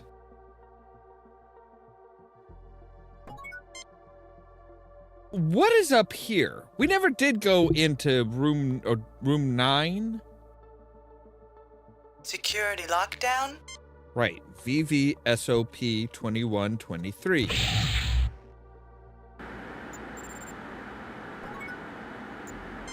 Written on the plaque, Federation Scientific Probe Model 331-19A. The 331-19A was powered by a small fusion reactor, since removed. The 331-19A had considerable range but was considered slow. The 331-19A carried a 3-ton instrument array. This has also been removed from the display model. This particular probe was used to monitor the collision of Algiers 5 and Algiers 6. One of the double stars at the core of the Algiers system had begun to collapse to a brown dwarf stage, and the resulting fluctuations resulted in the planet's orbital paths crossing, which led to their collision. I've used one of these before, Captain. Everyone notices the fusion reactor, but I'll bet they forgot the fuel cell that served as backup power for the instrument package. It's probably as dry as a bone after all these years. The schematics for a Dunkelberger automated worker Mark 12. This display is all glistening angles of crystal, written on the plaque, an early example of the crystalline computers developed by the Lantoids of Tuner 9. Supposedly impossible to access by non-Lantoid life forms, the computer works on a combination of harmonics and light transmission. The Lantoids make physical contact with the computer to operate it. It is said that listening to a Lantoid operate the computer is like listening to a complex musical score played on delicate chimes. The Lantoids view programming as an art form. I didn't tell you to go fiddle I don't know with... how this works, but looking at it reminds me of the time when I was a boy working on my first electronics project. I built one of those old crystal radios. Maybe this computer somehow projects its answers into your mind. It may be just looking at the crystals made you remember that, Captain. It's possible. Are you now practicing psychology, Mr. Scott? Oh, no, Captain. I'm just a simple country engineer. Really? The plaque reads, the Dunkelberger... Oh, wait, sorry, what? The plaque reads, the Dunkelberger automated worker Mark 12 was a successful entry in the early days of automated labor. The Mark 12 was designed to function as a cargo helper, allowing small manufacturers to cheaply compete against large corporations. Due to their small size, reliability, and obedience, these robots were often treated like pets and given names that were incorporated into their response systems. This particular version was called Barney. Barney. Right. All right.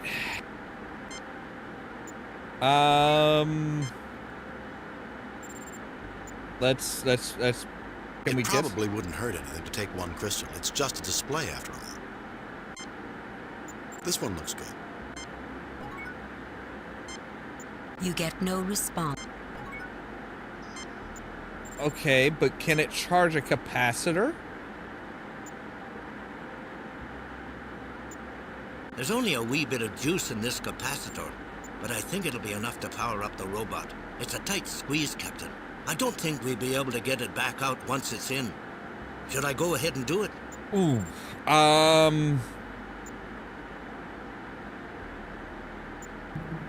I mean, yeah? We could use the help, Mr. Scott. Energize the robot. Not yet, Mr. Scott. We could use the help, Mr. Scott. Hey, buddy. You get no response. Okay. So here's the question. So Scotty did say that these usually had a fuel cell. The access panel is stuck, Captain. I don't think any of us are strong enough to pull it free. No, but I bet this thing is. I should get Mr. Scott to...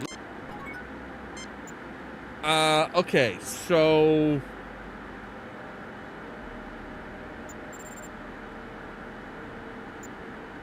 Tell you what. Barney, open the pod bay door. Oh, no. Okay, good. I was halfway expecting him to say, I'm sorry, I can't do that, Scott.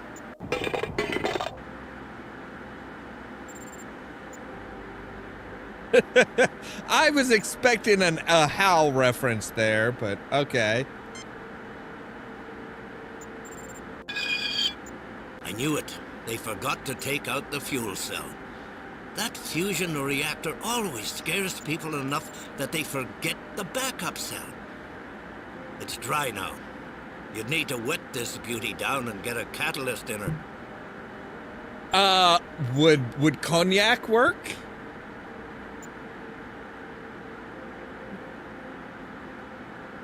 I mean, here's the... So what do we need with that?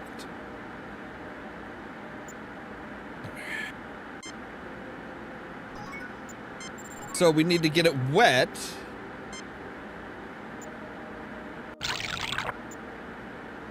Better than brandies? More than Stums? Look out, fuel cell. Here she comes. And then for a catalyst, I bet that would work. I hate to see a Or for maybe for a fuel source? other than tasting, but at least it'll work a fair bit in here. And now the silver would probably work as kind of a jumper. It's a good thing to build in so much flexibility. The silver isn't a bad catalyst and will act as a contact too. Right. Now we just need to give it a little bit of a oomph. All hooked up and charging, Captain. Fantastic. So that's gonna charge our capacitor, right?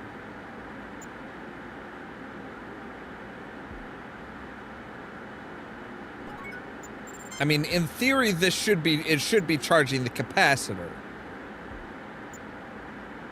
which is going to be able to give us some power to, like the control, the communications board, or maybe the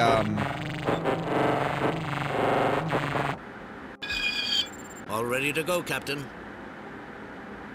All right, can I take No this? effect. Can I take the silver tray again? Because silver trays could be very advantageous. You remove the silver tray. All right.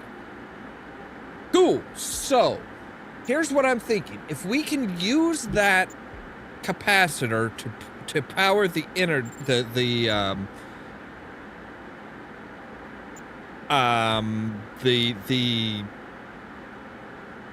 thing on this thing. If we can use the capacitor, we have the capacitor to power up the old transporter. A protective panel salvaged from an escape pod. And then we use that protective thing that we've got there. Yes. To there. I have a feeling the crystal may be something as far as using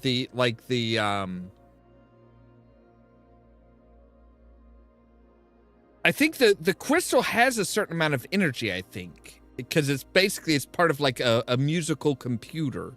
So it might be able to help complete something here. So let's figure out what we need to do here. So first things first, let's put in the protective panel. This should work. I hope. I hope so too. So now if we okay. It Wires. wasn't easy, but the wiring's fixed, Captain. It's never easy, is it, Mr. Scott? Aye, Captain. All right, so now we've got it all wired up. So now we need a power source. It's in there, Captain. Great. And now we can transport this. It's inside. We should wait until it's time to transport before we activate the valve. Right. I agree.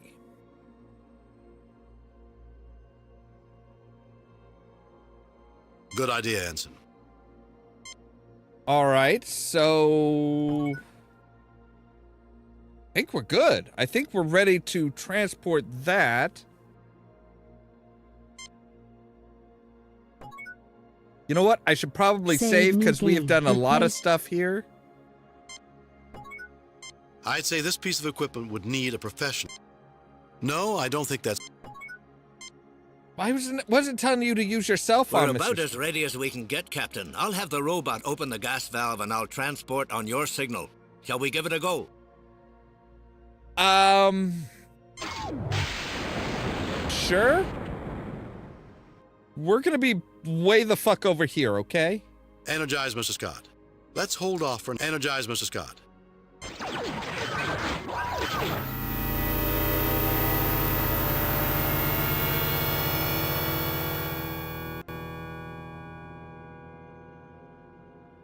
Okay.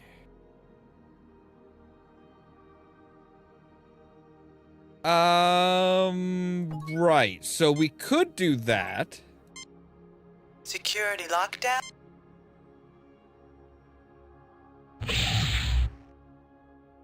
Now, I wonder if there isn't more than... Mr. Chekhov, have Dr. McCoy beam down to make sure the curator and guards are all right. Mr. Scott, lower the museum's shields and have a security team beamed aboard. I wonder if we had used the stuff that we used on the transporter on the communication device, could we have... Captain's log supplemental. With the terrorist unconscious, I want to it's an easy try. matter I want to turn off try the and security see if there's two ways to doing The this. terrorists turned out to be from another family from Lockyer. The Onakan, a family with a long history of feuding with the Soransi, who also claimed the probe. The probe was the very same probe that discovered Lockyer and had enormous symbolic importance to the families on the planet. Curator Brezhnev was treated by Dr. McCoy and is in good health. Commendations are in order for Scott and Chekhov for meritorious service. Lieutenant Uhura, send a message to Admiral Richards. Tell him he owes me more than he thinks he does. Aye, sir. I have a feeling he's not going to be surprised. I'm afraid I'm going to remember this mission with a great deal of sadness, Captain. Why is that, Mr. Scott? It was such a fine cognac, Captain.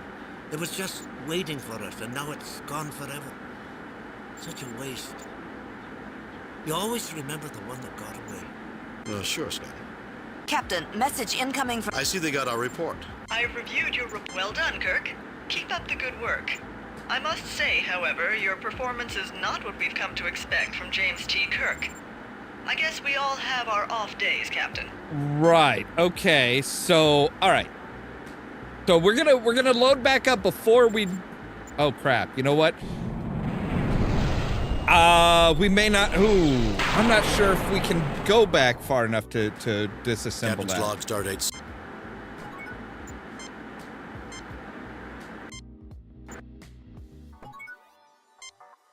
No effect. No effect. Yeah, I'm not sure we can. Okay. So oh man. Okay, we do have that. We might be able to pick up the capacitor and No try change, it over Captain. here. She's All right, Mr. Scott, would you fucking stop, please? Would you stop? Okay. That wasn't easy, Captain. I don't think the beastie wanted to give it up. Okay, so we can do that. Okay, cool. So what happens This if reminds me of the time when I was a boy working on my first electronics project. Yes, I the built crystal one of those old radios. crystal radios. With luck, we'll be able to get this. Yes, exactly. That was, yeah. Actually, my dad had that same type of kit back when he was a kid. It's been a while, but I think that will work. Where you could, like, you know, you got basically all these electronic bits in a box, and it was like you could build a radio, you could build a transistor radio with them. So now if we say, hey, take this and put it in here. All hooked in, Captain. And then maybe use the silver plate as a conductor.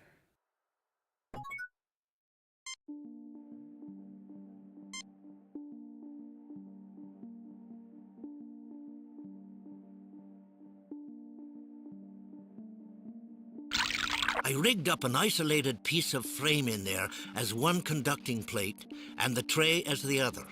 It's not the best solution, but it's the best I can do here. Okay, cool. So yeah, 2 pieces of equipment, and you can use either one.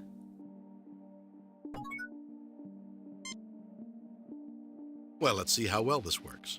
Kirk to Enterprise. Kirk to Enterprise. Enterprise, come in. Who is this? This is Captain James T. Kirk of the Starship Enterprise. Who are you? Whoever you are, call for help. There are terrorists in the museum. This is Captain Kirk of the Starship Enterprise. I'm in the Smithson Museum, where hostages are being held. This is Captain Kirk of the Starship Enterprise. I'm in the Smithson Museum, where hostages are being held. How interesting. I'm in the Smithsonian Museum holding hostages. Right. Okay. Who am I talking to? You should give up immediately. You have no chance. I'm holding a Corbomite device. No, you're not. Why don't you and I discuss this? Who am I talking to? My name is Lucas. I'm a member of the Lockian family, Onakan. I've never heard of the Onakan family. It's no surprise you haven't heard of us, even though we're one of the largest and oldest families on Lockian. Just shows how much the Federation believes the lies the Saransi pass along. The Saransi are your enemies? I find it unlikely the Federation will take sides. Of course the Federation backs the Saransi. You don't see them taking hostages and setting traps for museum curators, do you? The Saransi. I find it unlikely the Federation will take sides. If the Federation isn't backing the Saransi, how do you explain a ceremony giving the Saransi the Quelke? Obviously, the Federation believes their lies. I'm sorry, the Quelke? The Kelke. You mean the probe?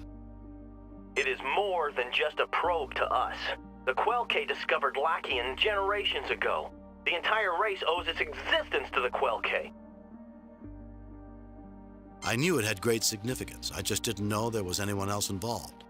This is when the original planet was on the verge of being destroyed? I thought the Saransi ruled your race. Shouldn't they be the ones that controlled the Kelke? I knew it. This is when the original planet was on the verge of being destroyed? We have as much claim to that probe as anyone. It sounds like you have a legitimate grievance. Yeah, it does, but... Does the Saransi also have a right to the Kelke? Then why is the museum handing the Kelke over to the Saransi? It sounds like you have... Then why is the museum handing the Kelke over to the Saransi? It's because you're a pack of idiots. You have no idea what's going on. No idea who should have the Quelke. Does the Saransi also have a right to the Kelke? Idiots, huh? Would an idiot do this? Does the Saransi also have a right to the Kelke? Of course they do, but no more than we have. Okay. Then this situation should be looked into more closely by the Federation. We're here with the best intentions. You want peace? We want peace. Then release the hostages now, and we'll talk about a solution. Then release the hostages now, and we'll talk about a solution. Yeah, let's get the hostages out of there. We deal from power. If you agreed to release the hostages now, the Federation would not only keep the Kelke out of the Saransi's hands for now, but send in mediators to help find a peaceful solution for all. And so do we. Power is something we have far more of than you. You would be wise to give up now and end this foolishness. That's a bit too aggressive, Kirk. If you agreed to release the hostages now, the Federation would not only keep the Kelke out of the Saransi's hands for now, but send in mediators to help find a peaceful solution for all. Is that an offer? Yes. That's a guarantee. Obviously, I'll have to check with my superiors on this, but I'm certain something can be worked out. That's a guarantee. Then we have a deal. We will turn off the security override and give ourselves up. And trust the word of Captain Kirk. So we didn't have to gas anybody. Like, we Mr. literally Chekhov, have Dr. McCoy beam down to make sure the curator and guards are all right. Mr. Scott, lower the museum's shields and have a security team beamed aboard. So they, like, tunneled in through there? Captain's log supplement. The terrorists had already turned off the security override. After putting the 3 Onakans in custody, it was decided that the probe would not be returned to the Saransi. Federation mediators will visit Lockian to assist in the negotiations on the fate of this artifact. The fact that they gave up voluntarily when they could have possibly escaped and injured no one certainly made points for the Onakan's claim. Curator Bresnia was treated by Dr. McCoy and is in good health. Commendations are in order for Scott and Chekhov for meritorious service. Lieutenant Uhura, send a message to Admiral Richards. Tell him he owes me more than he thinks he does. Aye, sir. I have a feeling he's not going to be surprised. I'm afraid I'm going to remember this mission with a great deal of sadness, Captain. Why is that, Mr. Scott? It was such a fine cognac, Captain. It was just waiting for us, and now it's gone forever. Such a waste. You always remember the one that got away. Sure, Scotty. Captain, message incoming from Starfleet. I see they got our report. On screen. I've reviewed your report from your recent assignment, Captain, and have a few comments. I am very pleased with your performance. It was a perfect mission, Jim. Your reputation as Starfleet's best starship captain is secure. Kane out. So that was the difference. It's like you can go hey, rig up this old transporter, transport this gas in, gas everybody, and take them over without talking to them. But you miss out on finding out that this probe has significance to everybody on the planet. If you look at and note that the crystals, particularly Kirk's remembrance of creating a radio with the crystals, you can repair the communications console and talk to them and be like, hey, why the hell are you doing this? Oh shit. Okay, so this one big family is telling us their point of view and ignoring everybody else's. Right. So yeah, that brings us up to missions 7 and 8, which we'll do tomorrow. But let's go ahead and go into the the intro. So we'll record that for tomorrow, or not tomorrow, but Saturday.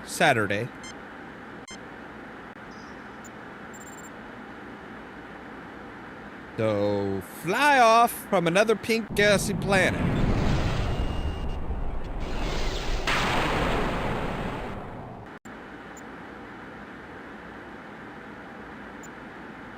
Though this be madness. Captain's log, stardate 6169.3. While delivering supplies to outposts near Klingon and Romulan space, we received a distress signal from the Romulan neutral zone. On screen, Captain. This is Sub-Commander Guyon of the Warbird Infinitus. We are under attack. Assist us, please. Transmission jammed at the source, sir. The transmission originated on the Romulan side of the neutral zone. Captain, this could be a setup. The Romulans might be trying to lure us into a treaty violation. We can't interfere in Romulan business. Take us to our next mission. Set course warp factor 8. I'm not going to ignore a distress call, even if it is a Romulan. We can't interfere. Set course warp factor 8. I'm not going. All right. This is going a bit further than we expected. Captain's log supplemental. In answer to a distress signal, we are crossing the Romulan neutral zone in violation of treaty. We are approaching the source of the distress signal. We are now entering the Romulan neutral zone. Raising shields. Arming weapons. Save new game. All right, so we'll save here, and tomorrow we will, or not tomorrow, but Saturday. Saturday we will be back, and we will continue on with entering the Romulan neutral zone, which is not a great idea. A Romulan warbird is approaching toward us on an intercept course. So yeah, that I have to wait. Now, tomorrow is going to be Pirates of the Geek Vortex. That is our weekly podcast, always done on Friday at 9:15 p.m. Central Time. We are kind of doing a month of games, a month of game nights this month. Seems talking about just about anything else is going to be is going to be contentious and problematic and just aggravating as hell. So yeah, that's what we're going to be doing. We're going to be doing some game nights. I don't know if we're going to be doing Jackbox games, Cards Against Humanity. Going to be trying if we can manage to test out and see if it'll work. The Guilty as Sock game, we might do that. I don't know yet. We're going to have to take a look and see. As always, thank you guys very much for watching. If you liked the video, don't forget to hit the like button. If you're new here, don't forget the subscribe button. If you want to be kept up to date, stuff when we go live and stuff like that, make sure to ring the bell. But also check out the social media links down below. That's our Facebook page, our Twitter account, our Tumblr account, our Blue Sky account, and the permanent invite for our Discord server, where I try to make sure to notify you guys of when we go live and stuff like that. All that so that you can stay tuned for more from Ollamh Productions. Oh.